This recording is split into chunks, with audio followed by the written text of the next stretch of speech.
주일 찬양 예배도 주의 이름으로 우리 모든 성도님들을 축복합니다. 말씀으로 우리 충만하기를 주의 이름으로 축원합니다.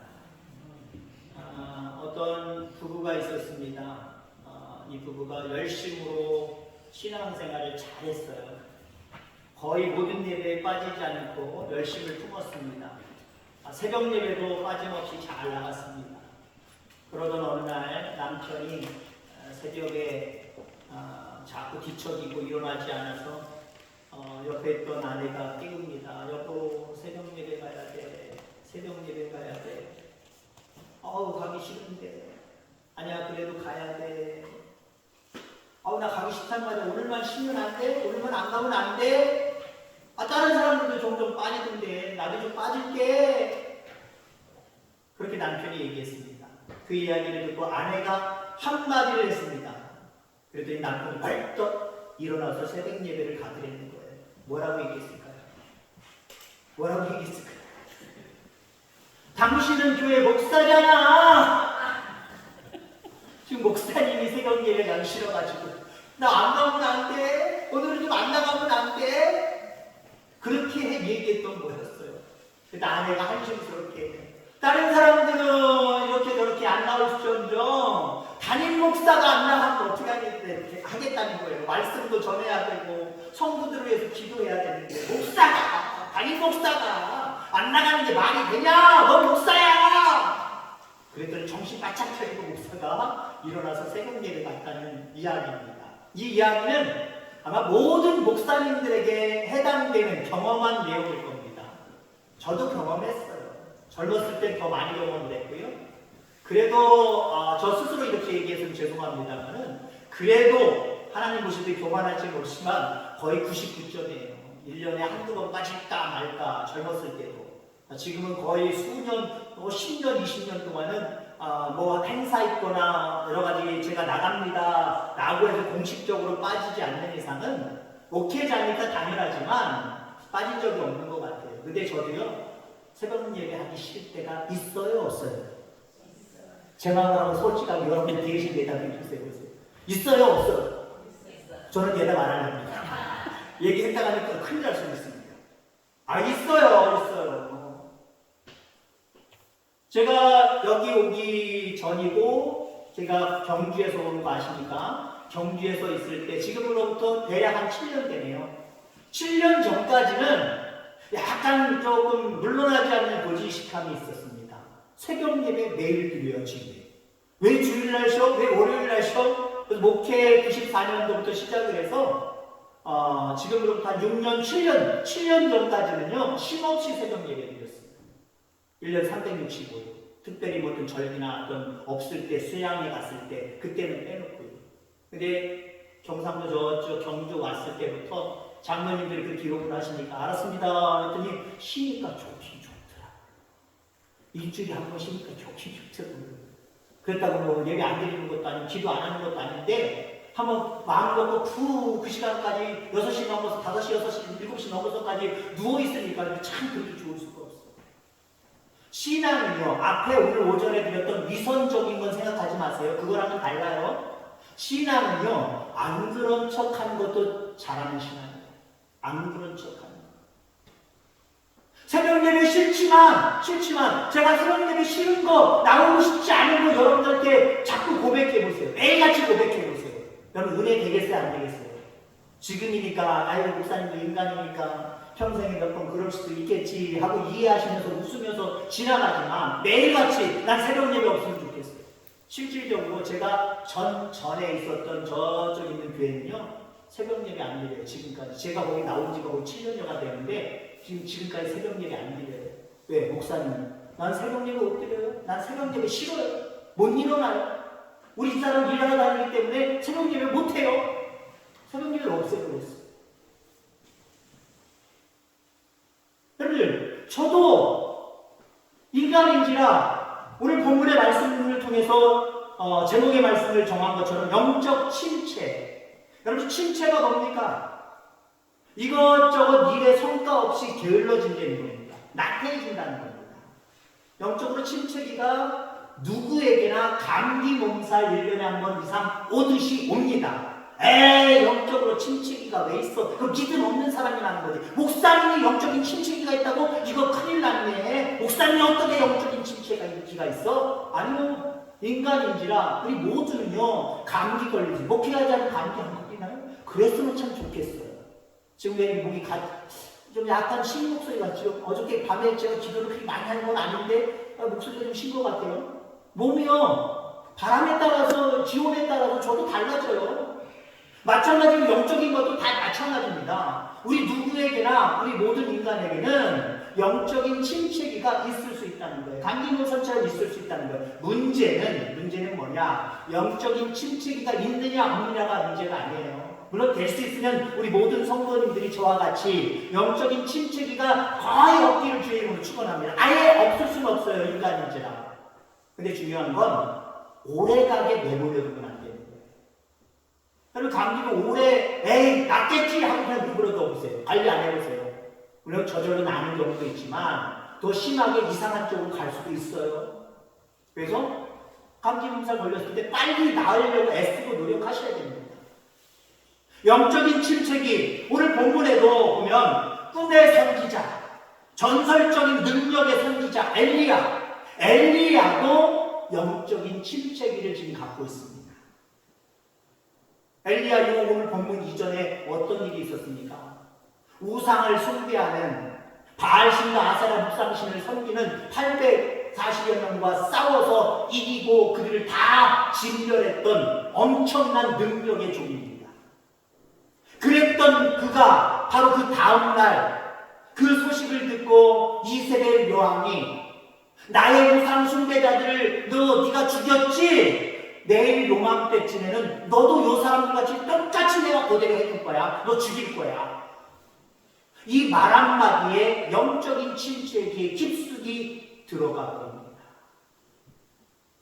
자, 그래서 오늘 본문의 말씀을 통해서 어떤 말씀을 드릴 거냐면은 영적인 침체기를 우리가 속하게 벗어나기 위해서 영적인 침체에 대해서 우리가 알 필요가 있습니다.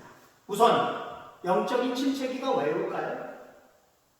물론 간단하게 이야기하면 인간이 연약한 인간이 믿음으로 살려고 하는 게 참 힘들기 때문에 영적인 침체기가 온다. 간단하게 이야기할 수 있습니다.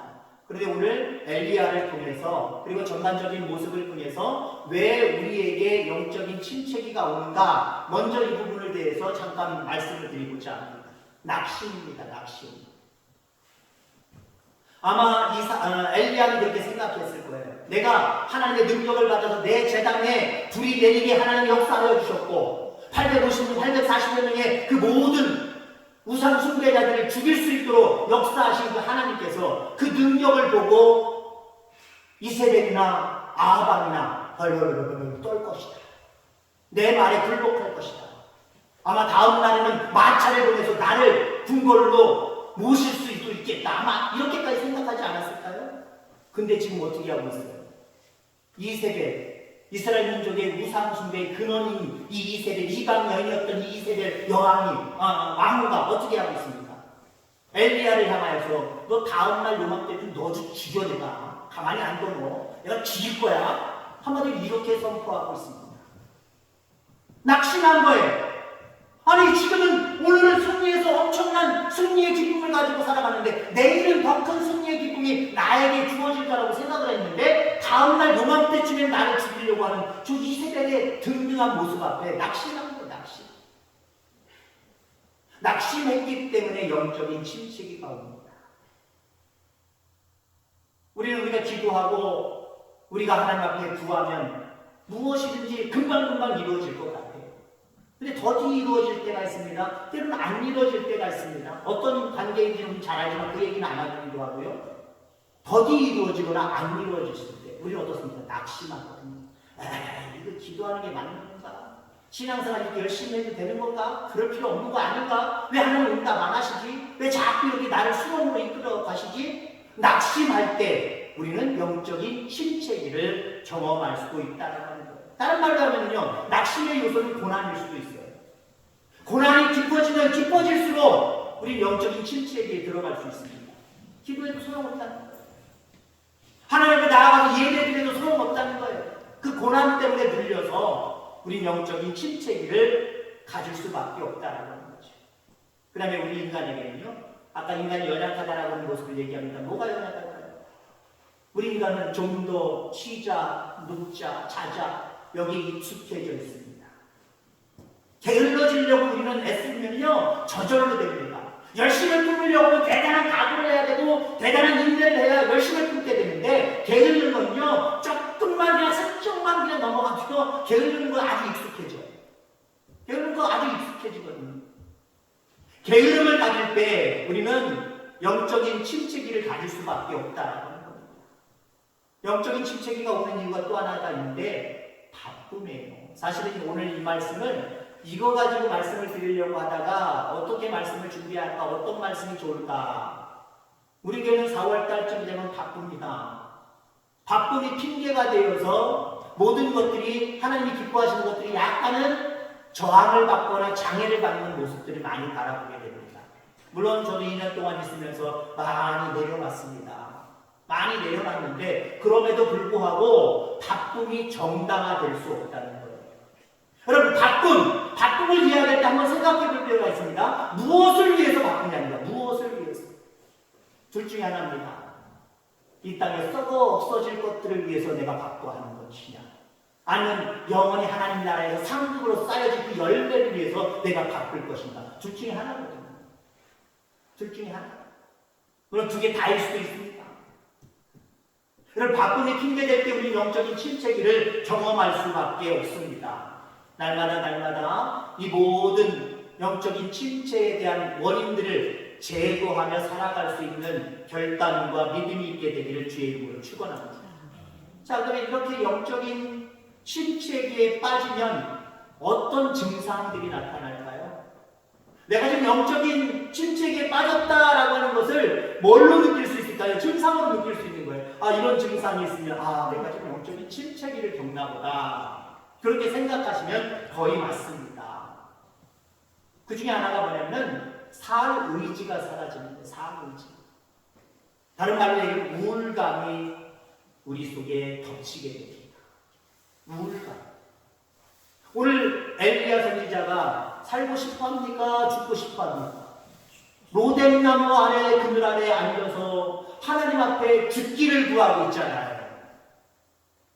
나 이제 이세벨의 칼날을 피해서 도망해야 되는데, 나 잡히면 죽는데, 이게 뭡니까? 하나님, 차라리 나를 죽여주시옵소서. 지금 엘리야의 기도가 이거예요. 오늘 본문의 기도가 이겁니다. 나를 죽여달라는 거예요. 여러분, 살 의지가 없기 전에 먼저 오는 게 뭔지 아십니까? 우울감입니다. 우울감. 여러분, 우리도 우울감을 가질 수 있어요. 우리 인간은요, 모두가 우울감이 다 있습니다. 옛날에 여러분들 정신병원에 갔다 왔다고 어떻게 보셨습니까? 적어도 30년 전, 40년 전, 50년 전에 정신병원 나 갔다 왔어 그러면 어떻게 봐요? 미친 거로 알아, 미친 거로. 그죠? 근데 요즘 정신병원 갔다 왔다. 아무것도 아니에요, 아무것도 아니에요. 그러면 물론 시대가 발달하면 발달할수록 약간 정신적인 스트레스를 받는 모습들이 더 많아지기 때문에 요즘엔 당연한 것처럼 느껴질지 모르지만 예전이나 지금이나 거의 비슷해요. 환경은 똑같아요. 살아가는 모습은 똑같아요. 근데 옛날엔 정신병원 그러면 이상하게 쳐다봤고 정신이 완전히 도는 것처럼 생각을 해서 아주 색안경 끼고 바라봤단 말이에요. 근데 지금은요, 정신병원 가는 거 아무것도 아니에요. 여기 감기 걸리면 병원 가요, 안 가요? 이비인후과를 가든지 내과를 가든지 어딜 가든지 가정의학과를 가든지 가잖아요. 병원 갔다 왔다고 이상하게 쳐다봅니까? 병원 갔다 왔다고 정리시고 여러분들 망다시킵니까? 그렇지 않잖아요. 당연히 감기 걸렸으면 주사 맞고 왔나 보다. 약조제에서 약 먹나 보다. 그런 것처럼 요즘 날에는요, 정신병원 아무것도, 정신병 아무것도 아니에요. 왜? 우리 인간은 옛날서부터 그렇게 생각하기 이전서부터 우리 모두는 정신적인 질환을 다 앓고 있다는 거예요. 그래서 인간은요, 누구나 우울함을 가지고 있어요. 근데 앞서도 얘기했지만 이 우울함이 계속 있으면요, 큰일 나는 거예요. 어디까지 갑니까? 죽고 싶어 하는 거예요. 죽고 싶어 하는 거예요. 여러분들, 이런 증상이 사라지게 되기를 주의 이름으로 축원합니다. 죽자의 반대가 살자잖아요. 우리는 살만 난다라고 하는 모습으로 살아가야 돼요. 주님 때문에 하나님 때문에 나는 살만 난다. 나는 살아야 된다. 이 모습을 가지고 모든 침체기를 이겨낼 수 있게 되기를 주의 이름으로 축원합니다. 자, 영적인 침체가 오면 또 어떤 증상이 나타나냐면은 모든 것들을 포기합니다. 다 포기해요. 선한 것든지 악한 것든지 어떤 것이든지 뭐든지 다 포기하려고 하는 마음이 앞설 수밖에 없다는 거예요. 영적인 침체기에 걸려보세요. 예배 생활도 포기, 기도 생활도 포기, 전도도 포기, 충성하고 봉사하는 것도 포기, 다 포기하고 싶은 그런 모습일 수밖에 없다는 거예요. 우스개 얘기지만 참 어쩌면 나름대로 은혜가 되는 말씀이 있습니다. 여러분들 1년에 한 번 포기라는 말은 1년에 한 번만 쓰랍니다. 언제 쓰랍니까? 김장할 때만 쓰랍니다. 근데 우리는 어때요? 영적인 침체기가 시시때때로 오는 사람들은요, 관계없이 1년에 몇 번씩이나 무슨 일이든지 다 포기하려고 하는 모습들을 바라보게 됩니다. 사회적인 현상입니다만 어떤 부분은요, 막 갓난아이들 손길이 가야 될 갓난아기도 돌보는 것을 포기하는 부모들도 나와요. 나 못 키우겠다는 거예요. 방치해버려요. 굶어 죽든지 아파 죽든지 다쳐 죽든지 신경 안 쓰고 휙 나가서 오락실에 앉아있고 휙 나가서 자기 혼자 바람 쐬고 오고 그러는 경우들이 상당히 많아요. 물론 그런 사회적인 그런 모습으로 얘기하는 것은 아닙니다만은 우리가 영적인 침체기가 왔을 때에 정말 하나님 앞에 힘써야 될 경건의 삶들이 있거든요. 이런 삶들에 대한 포기가 있을 수 있다는 거죠. 절대로 여러분들 하나님을 기쁘시게 하는 그런 어떤 영적인 삶에 대해서 포기 없이 늘 수행해 나갈 수 있게 되기를 주의 이름으로 축원합니다. 그 다음에 여러분들 영적인 침체기의 증상은 뭐냐면요, 의심이 많아지고 말이 많아지되 부정적인 말이 많아지기 시작합니다. 내가 누군가를 자꾸 의심한다고 생각해 보세요. 영적으로 지금 뭔가 패폐해 가고 있는 거예요. 멍들어가고 있는 거예요. 그것이 사람이든 어떤 것이든 상관없어요. 하나님이든 인간이든 관계없어요. 어떤 그 대상자에 대해서 의심할 때가 있단 말이에요. 특히 영적인 침체기가 왔을 때 하나님 의심이 나지 않습니까? 이거 기도해도 돼? 여태까지 안 이루어졌는데? 하나님이랑 뭐 해줄 수 있겠어? 에이! 하나님에 대한 기도, 하나님에 대한 어떤 열정, 하나님 앞에 맡기고 구하는 모든 것들에 대해서 어쩌면 포기할 때가 있단 말이에요. 의심할 때가 있단 말이죠. 절대로 하나님에 대해서 의심하지 말기를 주의 이름으로 축원합니다. 그리고 말이 많아지되 부정적인 말이 많아져요. 할 수 있다 하면 된다, 해보자. 이게 그리스도인들의 용어임을 분명히 있습니다. 근데 부정적인 의심을 가지고 부정적인 말들이 많아지는 그런 모습 속에는요, 이 세 단어, 세 언어는 사라지게 되고 있어요. 다 소용없다는 거예요. 다 해봐도 소용없다는 거예요. 안 된다는 거예요. 못한다는 거예요. 해봐야 손해라는 거예요. 이 영적인 침체기의 증상입니다. 이 증상들이 없게 되기를 주의 이름으로 축원합니다. 자, 결론 지어서 그러면 어떻게 영적인 침체기를 벗어날 수 있을까? 나는 아니다라고 생각하지 마세요. 나는 아니다라고 하는 사람들은 알게 모르게 영적인 침체기 속에서 계속 살아갈 수밖에 없어요. 아, 나도 영적인 침체기에 빠질 수도 있는 연약한 인간이구나. 그럼 내가 어떻게 극복하고 이겨낼 수 있을까? 첫째는 하나님을 만나는 거예요. 영적인 침체기는요, 여러 가지 많은 부분들 게을러지고 나태해지고 의심이 가고 믿어지지 않냐고 부정적인 생각들이 많이 들지라도 그래도 하나님께 붙어 있어야 돼요. 그래도 하나님의 집을 자꾸 찾아야 돼요. 영적인 침체기라고 하나님의 집을 멀리하면 멀리할수록 영적인 침체기에 중한 영향을 받을 수밖에 없고요. 그 믿음을 회복할 수 없습니다. 다시 원상태로 복구하기가 힘들어요. 자, 그래서 하나님을 찾아야 돼요. 주의 전을 찾아야 됩니다. 영적인 침체기가 있을수록 여러분 자꾸 하나님의 집을 찾을 수 있게 되기를 주의 이름으로 축원합니다. 하나님과 내 집과 멀어지면요, 신앙도 멀어지는 거예요. 근데 하나님의 집이 늘 가까워요. 거리를 얘기하는 게 아니에요. 무슨 시간이든지 자꾸 교회 가는 게 기다려지고 교회 가는 게 기쁘고 주님께 기도하고 주님께 예배드리는 게 행복하고 그런 모습이면요, 우리는 주님과 가까워지는 거예요. 자, 그런데 나도 모르게 하나님이 멀어지고 교회가 멀어지고 믿는 사람들도 멀어지고 다 멀어진다. 그럴 때일수록 여러분들 더욱더 주의 전을 찾아 주님께 맡기고 기도하는 저와 여러분들 다 되기를 주의 이름으로 축원합니다. 엘리야도 주님을 만남으로 주님의 만져주심을 경험하는 모습을 보게 됩니다. 그런 후에 엘리야는 바알에게 무릎 꿇지 않는 믿음의 동역자들이 7,000명이나 더 있다라고 하는 희망된 소식을 전해 듣습니다. 사실 나만 홀로 남았거든요. 내가 혼자다 840여 명의 그 무상 숭배자들을 물리쳤고 죽였고, 그래서 승승장구하고 나간 줄 알았더니 저 왕후가 나를 죽이겠다고 덤비니까 나 혼자 어떻게 감당을 해? 나 혼자 어떻게 저 상황을 극복해내? 차라리 죽는 게 낫지 했거든요. 근데 하나님을 만남으로 말미암아 어떤 사실을 알았어요? 나 혼자만이 아니라 끝까지 믿음을 지키고 나와 같이 같은 믿음을 가지고 하나님을 바라보는 사람들 7,000명이 더 있다라는 소식을 듣습니다. 용기가 백배할 수밖에 없는 거죠. 다시금 용기가 날 수밖에 없는 거죠. 그래서 먹고 힘을 얻어서 40주야를 걸어서 하나님의 산 호렙에 가서 하나님께 영광을 올려드리고 더 큰 하나님의 위로하심을 받는 모습을 바라보게 됩니다. 여러분 그렇습니다. 우리는 하나님께 위로받아야 되고 하나님께 은혜 받아야 되고 하나님께 능력을 받아야 됩니다. 그러니까 모든 것들 하나님께 우리는 모든 것들을 의지하고 살아갈 수 있게 되기를 주의 이름으로 축원합니다. 자, 그다음에 영적인 침체기를 벗어날 수 있는 두 번째 방법은요. 첫 번째는 하나님을 찾아라. 하나님의 전을 가까이 해라.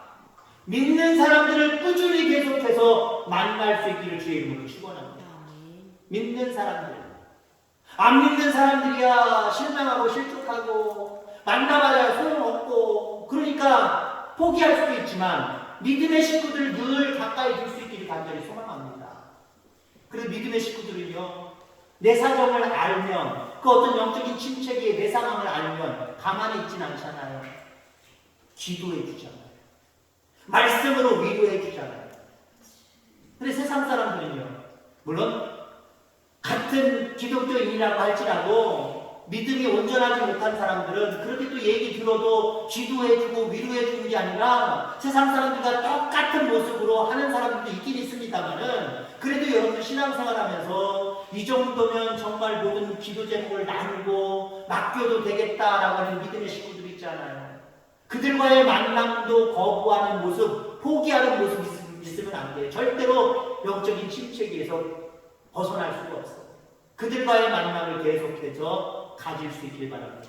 오늘 엘리야에게 7,000명이나 나와 똑같이 하나님 의지하는 사람들이 있다는 것을 알았을 때에 새 힘을 얻은 것처럼 다른 믿음의 식구에게 내 사실을 알리다 보면 어때요? 그 사람도 비슷한 경험에 영적인 침체기를 겪었던 시기가 있었거든요. 나도 전에 그랬는데 하나님 이렇게 인도해 주셨어. 이렇게 인도해 달라고 기대해봐. 나도 기도해 줄게. 얼마나 위로가 되겠어. 아, 저 사람도 나랑 똑같은 영적인 침체기를 겪었구나. 그런 상황들을 극복해냈구나. 하나님이 저렇게 역사하심으로 말미암아 이겨냈구나. 나도 그러면 되겠네. 나도 이길 수 있네. 얼마나 용기가 북돋아지는데요. 그래서 믿음의 식구들을 멀리하지 않게 되기를 주의 이름으로 축원합니다. 자, 이렇게 살아갈 때 우리는 영적인 침체기가 오지만 속히 벗어날 수 있습니다. 벗어남으로 말미암아 더욱더 하나님 앞에 영광을 올려드릴 수 있다라고 하는 거예요. 영적인 침체기 여러분 우습게 여기지 마시길 바랍니다. 어떤 사람은요 영적인 침체기에 들어서서 마치 아이들 방학하듯이 한 달, 두 달 가는 사람들도 있어요. 너무 오래 가는 거예요. 물론 그거보다 더 가는 사람도 있습니다. 안식년 챙기듯이 몇 년 동안 그냥 영적인 침체기에 빠져서 믿음의 세계에서 멀리 벗어나서 믿음이 아닌, 구원이 아닌 그런 곳에서 계속 머물러 있는 사람들도 있어요. 그 사람들도 처음부터 엄청난 충격을 받아서 기독교 안에서 예수님 안에서 벗어난 줄 아십니까? 아니에요. 별것도 아닌 감기 몸살 같은 영적인 침체기를 극복해내지 못함으로 말미암아 거기까지 간 거예요. 그러니까 영적인 침체 우습게 보지 말고요. 이 침체기가 올 수 있다는 사실 여러분 긍정으로 받아들여야 됩니다. 그리고 나에게 그런 어떤 상황들이 벌어질 때마다 하나님을 가까이 하고 믿음의 식구들을 가까이 함으로 말미암아 빠른 시간 안에 그 모든 영적인 침체기를 벗어나서 더욱더 하나님 앞에 크게 영광 돌며 살아가는 하나님의 거룩한 자녀들 다 되어지기를 주의 이름으로 축원합니다. 하나님 아버지 감사합니다.